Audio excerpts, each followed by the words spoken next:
Hello everyone, welcome back to my channel. आज के lecture में हम शुरू करने वाले हैं कम्युनिटी हेल्थ नर्सिंग का सबसे important unit non communicable disease. अगर आप नर्सिंग स्टूडेंट हो तो याद रखिए कि नॉन कम्युनिकेबल डिसीज़ हो या कम्युनिकेबल डिसीज़, किसी भी डिसीज़ के प्रिवेंशन के लिए रूरल एरिया में उसकी डिटेल एजुकेशन देना बहुत ज़रूरी है। चाहे आप फ्लैश कार्ड से लो या फिर पीपीटी से दो या किसी प्रोग्राम के तहत आप इंफॉर्मेशन दो। आज की वीडियो में हम थायराइड डिसीज और रोड ट्रैफिक इंजरी को बिल्कुल सिंपल वे में समझेंगे। वीडियो को एंड तक देखना, क्योंकि इस वीडियो के बीच में आप इस पीपीटी को कैसे डाउनलोड कर सकते हो वो मेथड बताऊंगा, और लास्ट में एग्ज़ाम टाइम में कैसे इस क्वेश्चन को हम एग्ज़ाम में लिख कर पूरे मार्क्स ला सकते हैं उसके बारे में टिप्स दूंगा। तो चलिए शुरू करते हैं। First, thyroid disease. Thyroid disease encompass a range of conditions that affect the thyroid gland, a small butterfly-shaped gland located at the baseline of the neck. Thyroid disease में अलग अलग तरह की कंडीशंस आती है जो थायराइड ग्लैंड को affect करती है। ये एक छोटी बटरफ्लाई के शेप की एक ग्लैंड होती है जो गर्दन के पास होती है। Second, the thyroid gland play a crucial role in regulating various bodily functions including metabolism, growth and energy production. Thyroid gland body के अलग अलग फंक्शन को कंट्रोल करने में बहुत इम्पोर्टेंट रोल प्ले करती है, जैसे कि मेटाबॉलिज्म, ग्रोथ और energy production. Third, thyroid disorder can result from a hyperthyroidism और hypothyroidism thyroid gland as well as other thyroid related condition. Third point क्या बोलता है? थायराइड डिसऑर्डर हाइपरथायरॉयडिज्म या हाइपोथायरॉयडिज्म की वजह से होता है। किसकी वजह से? हाइपरथायरॉयडिज्म और हाइपोथायरॉयडिज्म की वजह से। साथ ही थायराइड से जुड़ी दूसरी कंडीशन भी इसका मेजर फैक्टर हो सकती है। नेक्स्ट है sign and symptoms of thyroid disease. First क्या लिखा है? हाइपोथायरॉयडिज्म। तो हाइपोथायरॉयडिज्म यानी जब थायराइड ग्लैंड में कम हार्मोन बनता है, यानी under active thyroid. Second, hyperthyroidism, जब थायराइड ग्लैंड जरूरत से ज्यादा हार्मोन बनाता है, यानी over active thyroid. Next, thyroid cancer, thyroid gland में होने वाला कैंसर। नेक्स्ट, थायरोइडाइटिस, थायराइड ग्लैंड में होने वाली सूजन या इन्फ्लेमेशन को थायरोइडाइटिस कहते हैं। कॉन्जेनाइटल हाइपोथायरॉयडिज्म, इसका मतलब क्या होता है? तो बाय बर्थ से ही थायराइड हार्मोन की कमी होना। और नेक्स्ट है थायराइड स्ट्रोम, हाइपरथायरॉयडिज्म की एक सीवियर और लाइफ थ्रेटनिंग इमरजेंसी कंडीशन होती है जहां thyroid hormone T3, T4 suddenly बहुत हाई हो जाता है, एक्सेट्रा। ऐसे ही कुछ और सिम्टम्स होते हैं जो थायराइड डिसीज के साइन और सिम्टम्स से पता चलते हैं।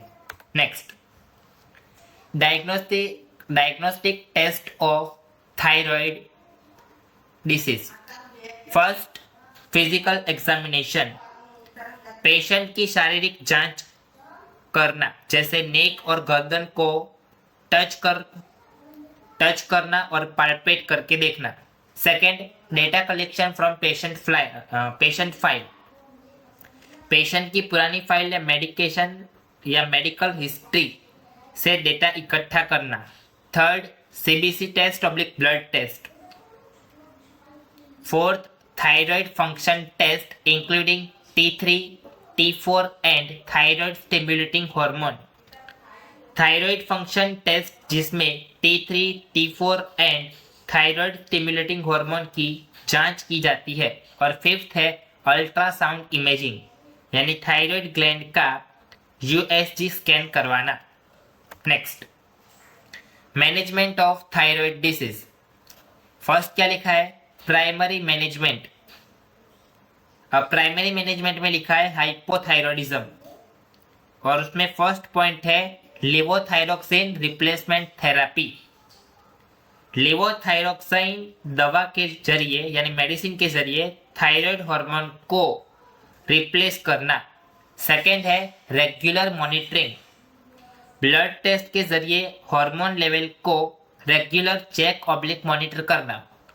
थर्ड पॉइंट है लाइफस्टाइल मॉडिफिकेशन, अपने लाइफस्टाइल या डेली रूटीन में जरूरी बदलाव करना।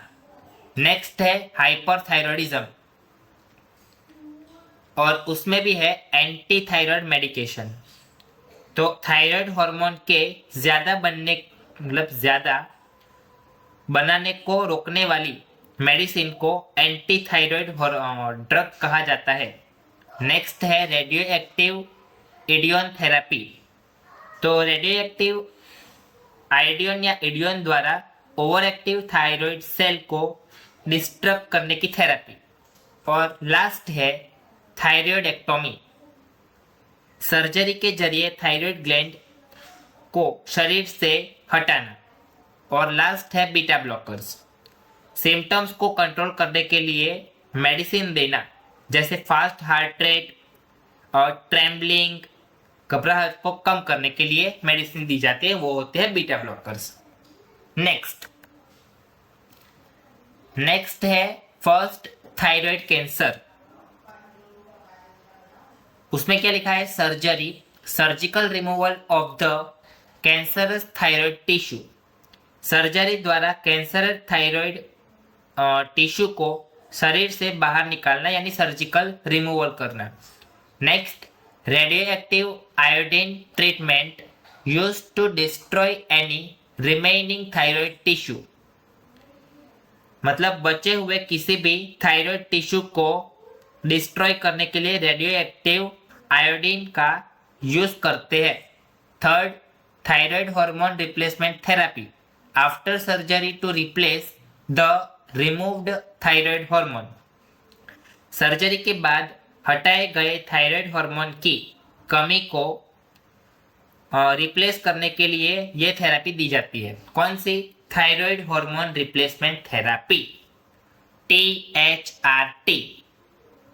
T means thyroid, H means hormone, R for replacement, T for therapy, THRP। Next, second है थायरोइडाइटिस। अब थायरोइडाइटिस का मतलब क्या होता है कि treatment of underlying cause depending on the type of thyroiditis. Treatment में इंक्लूड एंटी इंफ्लामेटरी मेडिकेशंस और इम्यून सिस्टम मॉड्यूलेटर्स। इसका क्या मतलब होता है? थायरोइडाइटिस के जो टाइप के आधार पर ट्रीटमेंट में एंटी इंफ्लामेटरी मेडिकेशंस या इम्यून सिस्टम मॉड्यूलेटर्स को शामिल करते हैं। सेकेंड पॉइंट, सिम्टोमेटिक रिलीफ, मतलब medications to alleviate symptoms like pain and inflammation, यानी पेन और इन्फ्लामेशन जैसे सिम्टम्स को कम करने के लिए मेडिकेशंस देना। नेक्स्ट, रोड ट्रैफिक एक्सीडेंट पढ़ने से पहले अगर आपको इस वीडियो में जो भी थायराइड डिसीज के बारे में मैंने पढ़ाया है वो आपको इजीली अंडरस्टैंडेबल हुआ हो तो वीडियो को लाइक कर देना। नेक्स्ट, बढ़ते हैं आगे। Road traffic accident, road traffic injury are the leading cause of death for children and young adult aged 5 cross 29 years. Males are more likely to be involved in road traffic crashes than female. About 73% of all that occur among young male below the age of 25 years, and young males are almost 3 times as likely to be died in a road traffic crash as a young females. This definition was given by WHO. इसका मतलब क्या है कि जो leading cause of death है यानी 5 साल से 29 साल के जो भी पॉपुलेशन के जो लोग होते हैं उनमें डेथ का जो सबसे बड़ा मेन फैक्टर होता है वो होता है ट्रैफिक रोड इंजरी। फिर जेंडर रिस्क कंपैरिजन, फीमेल की तुलना में मेल रोड ट्रैफिक क्रैश में ज्यादा इन्वॉल्व होते हैं। यंग मेल डेथ परसेंटेज, कुल डेथ में लगभग 73% डेथ 25 साल से कम उम्र के यंग मेल्स की होती है। मोर्टालिटी रेट, यंग फीमेल की तुलना में यंग मेल्स की रोड एक्सीडेंट में डेथ होने का खतरा लगभग 3 गुना ज्यादा होता है। अब ये डेफिनेशन जिसने मतलब WHO द्वारा दी गई है, जिसका कि फुल नेम है वर्ल्ड हेल्थ ऑर्गेनाइजेशन। आपको इसमें सबसे मेन जो पॉइंट याद रखना है वो है एज 5 to 29 ईयर्स, फिर 73% of all death occurring among young males, फिर याद रखना है कि age of 25 years young males are almost 3 multiplied times as likely died on a road traffic crash. Next,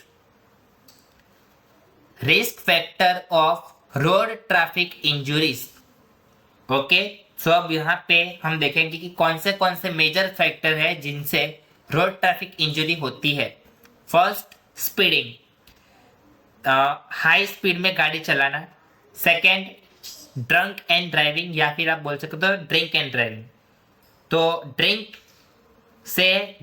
में गाड़ी चलाने से भी एक्सीडेंट होता है। फिर आता है डिस्ट्रैक्टिव ड्राइविंग, ध्यान भटकने के साथ ड्राइविंग करना, जैसे फोन पर बात करना या सीट बेल्ट न लगाना।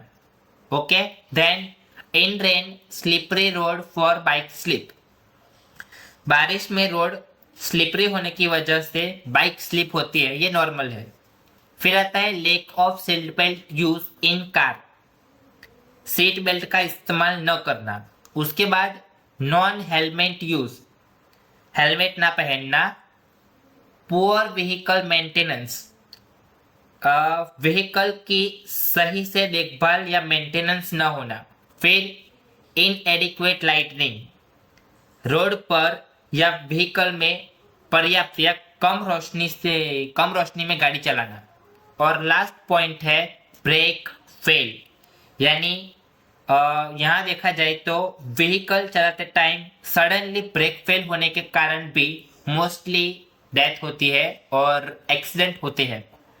इसके अलावा एक और पॉइंट है, अगर स्पीड में गाड़ी चलाओ और अगर आप रोड को क्रॉस कर रहे हो तो उस टाइम भी दोनों साइड आपको ध्यान रखना होता है। अगर दोनों साइड में से एक भी साइड चूक जाती है तो फिर एक्सीडेंट का जो चांसेस है, खतरा, वो बढ़ सकता है। नेक्स्ट, की guidance oblique management of road traffic injury. सो इसमें क्या लिखा है, location and accessibility, trauma care facility should be early accessible and visible from highway, preferable near exit or rest area to minimize response time. Trauma care facility highway से आसानी से accessible और दिखने वाली होनी चाहिए, खास करके एग्जिट पॉइंट या रेस्ट एरिया के पास, ताकि रिस्पॉन्स के टाइम को कम से कम किया जा सके। Second, staff and training, qualified medical professionals include doctor, nurses and paramedical staff should be available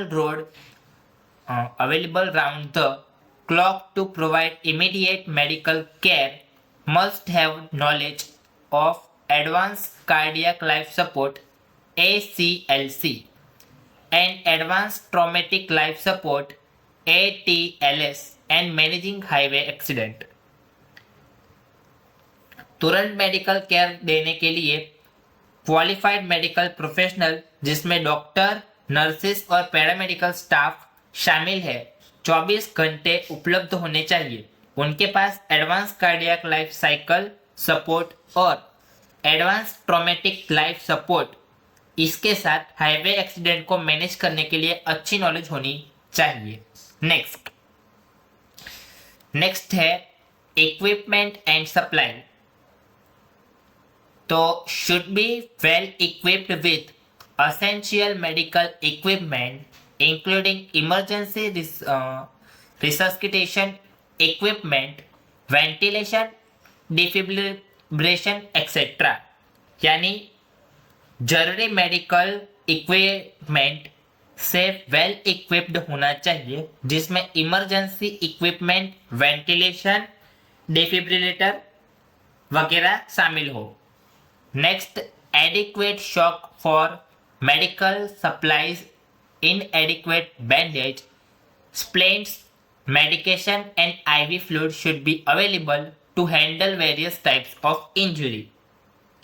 अलग अलग तरह की इंजरी को हैंडल करने के लिए मेडिकल सप्लाईज, एडिक्वेट स्टॉक्स उपलब्ध होना चाहिए, जिसमें bandage, split, medication and IV fluid शामिल हो। नेक्स्ट 1033। तो national highway emergency helpline number है 1033, helpline by NHAI for road accident, medical emergency response and vehicle breakdown assistance on highway. All in one emergency service number होता है 112। Okay, if you are stranded or involved in an accident on a national highway, call 1033 directly, give you exact location using nearest kilometer stones or landmark to speed up emergency assistance. Okay, so ये number आपके लिए मतलब national highway, हाँ national highway emergency helpline number है। तो ये number आपको on highway हर जगह देखने को मिलेगा, तो इसे याद रखना है। फिर क्या है, फिर लिखा है कि आपको नेक्स्ट वीडियो नेक्स्ट सैटरडे को मिलेगी, जिसमें लिखा होगा हमारे इस यूनिट का सबसे लास्ट टॉपिक, जो कि है knowledge about the oncology in rural area.